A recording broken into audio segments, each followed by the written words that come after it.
Hiya. Okay, so as I said on the other video, I'm going to be making this sort of video just to talk about all the medications that I'm going to be taking with this run up to the frozen embryo transfer. So yes, hello all. Right, this big boy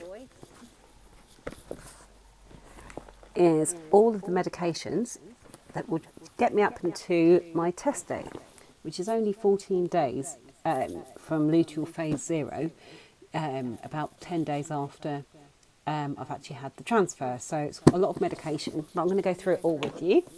So the plan is basically a little bit of TMI, but hey, when you're having IVF and things, suddenly, you lose all your modesty. So this next period is due in a few days anyway. Now, once I get to my first day where I have full flow for the whole day, I begin something called estradiol, which is the estrogen pills. This is the Prognova, which is this. I don't know if you can see properly, but basically it's that. Now, I take one of those 3 times a day from my day 2 of my cycle.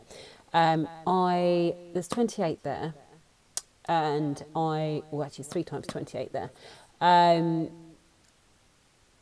I haven't been told yet when I stop them. I don't know if I stop them once it gets to the luteal phase or not, but they will tell me once I start having my scans. So these are, I believe, just little tiny pills. I do need to make sure they're equally split up though. It's important to have them every 8 hours apparently, otherwise it can kind of mess with your hormones. Okay, so along with that, from my day 1, I then need to call the clinic to say I've got my full flow, and they will book me in my first scan. There should be 2 to 3 scans all in all for the transfer, fingers crossed. The first one will be between day 8 and 10 of my cycle, and that's so they can have a good look at my lining, make sure it's being receptive and would be basically habitable for a embryo to implant into. So it needs to be of a certain thickness. It can't go over that. There's a maximum as well where it could be just too thick, but it's also just about the quality of it as well. So it's not just the thickness. So they will have a look on how it's responding to the medications I'm on. Also, yeah, if it's looking good. If my lining doesn't thicken to a satisfactory level, they will cancel that cycle and they'll try again the next cycle rather than waste an embryo and all the other medications. They'll just, basically give me another month and we'll go again.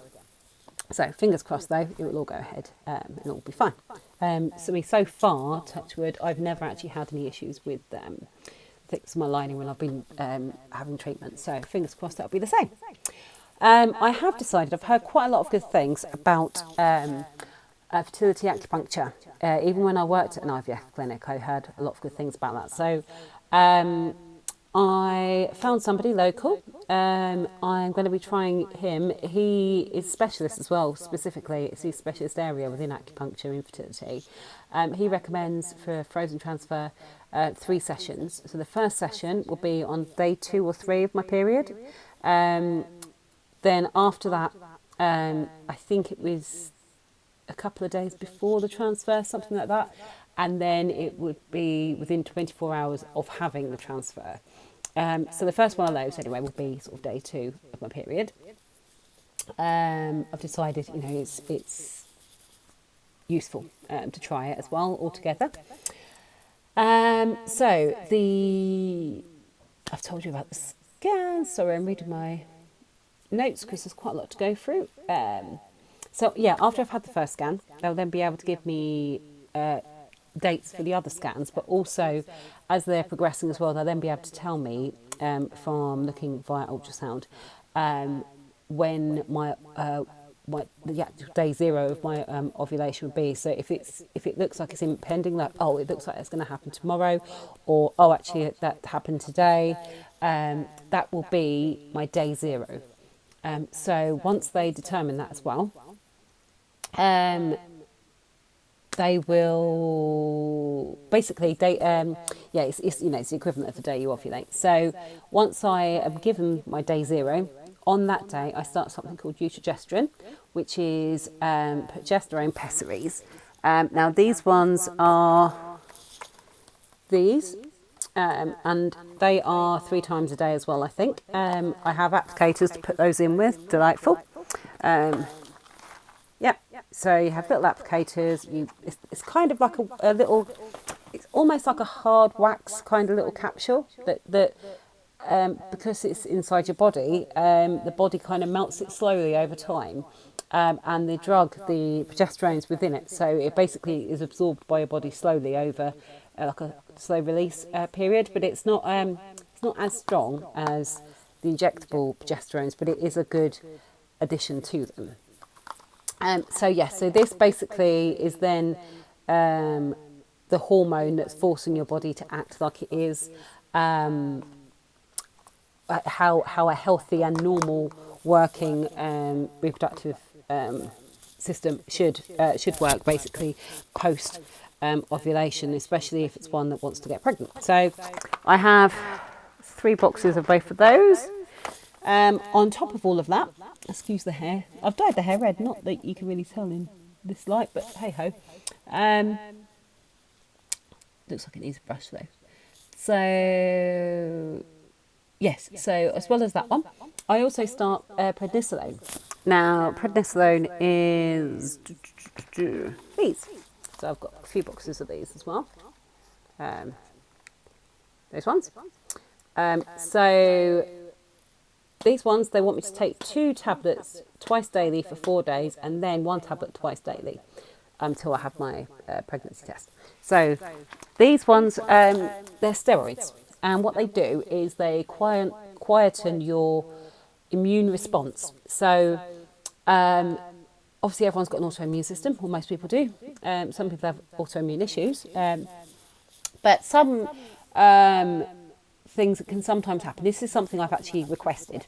There are things like natural killer cells and microscopic things that aren't picked up, and the sort of tests the NHS do and are funded for, they would never actually test for it anyway unless you went private. But reproductive immunologists people work with this kind of thing, and basically your body sometimes has a crazy response to things, so including a pregnancy, where it may actually see the pregnancy as something like a disease or an illness and try and fight it. It's, it's immune response, but sometimes it can be hidden where it's not easy to pick up on a lot of tests. A lot of times, reproductive immunologist treatment for that is prednisolone, which is a steroid. So basically, I'm going to be put on that for a couple of weeks, just in case. I mean, I don't definitely have a autoimmune issue or anything like that reacts, but they don't know what it is. So we're trying to basically just strike at everything and hope that something works. So the issue with that, though, is it does open me up and make me vulnerable. If you imagine it's like my own body's firewall has been turned off in order to let a particular program run, but then it's opening my firewall up to many viruses or bugs. So basically it means for those 2 weeks I'm very vulnerable to catching everything and anything. So I've got to be very careful for a couple of weeks, and then I think they said a week afterwards as well, so I need to be really careful. And then I stopped that, apparently. And then finally, on the same day 0 still, I start the Lubian injections. Now, these ones are quite expensive. These are an absolute nightmare to try and get on the NHS. You just don't get them on the NHS. But they're actually incredibly helpful, and a lot of people have successful pregnancies when on them as well. Just because quite often a lot of people who have miscarriages and things are quite often low in progesterone, and the only thing the NHS tend to, if you're lucky, are able to prescribe you is things like cyclogest or eutrogestrone, which is just pessaries, which help a little, but such a small amount. Anyway, so these bad boys, I've got 3 lots of these. So these are injectable. So if you don't like needles, look away. Well, actually, these bits aren't the needles, so, you'll be fine. So basically, I've got that each of these are the vials, and each vial is one a day. I inject them every day from luteal day 0, which is from ovulation day 0. I have 3 of these, which are the packs that show that have all of the syringes. Basically, I will take that solution from those little bottles. I have these needles, many of them, and I have these needles, which are small. So these needles I put on to start with onto the syringes, which are these. I use them to, the longer ones, to suck the liquid up from the little bottle, the vials. I then, sort it out in the syringe, but then I change the needle, the top part, for the small one. And with the lubricant, they're injected, what's the term? I always forget this one's name. Basically into fat rather than muscle, which is on your belly. So they're thinner and not as painful as some injections that I've had with IVF. So, so they're one a day. Then what do I do? Let's have a look. 5 days later, after I've started all those, I go for the actual frozen embryo transfer. That's up in London, in St Paul's. Then I come home, and the evening of that transfer, I will begin the Clexane injections, which is the blood thinners. So they are basically like this. So, and these ones are automatic, like these ones are like ready filled, so they're like this. So you basically take the lid off, inject that into your belly, and then it's got a weird safety cage thing that goes ba-dum, and it covers the needle for you. You literally just press that all the way in. That's the plunger. And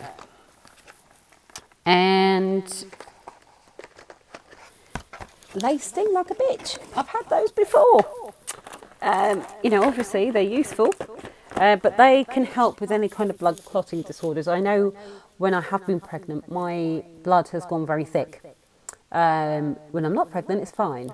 But for some reason, every time I've been pregnant, they've had an absolute nightmare as well trying to get any blood for blood tests or anything. It's just gotten really thick. So, which can also be a cause of miscarriages and things. So, they're just basically trying to keep everything safe. So I'll go on to them. I think I might possibly stay on those till, the end of the trimester. I'm not entirely sure. We'll find that out.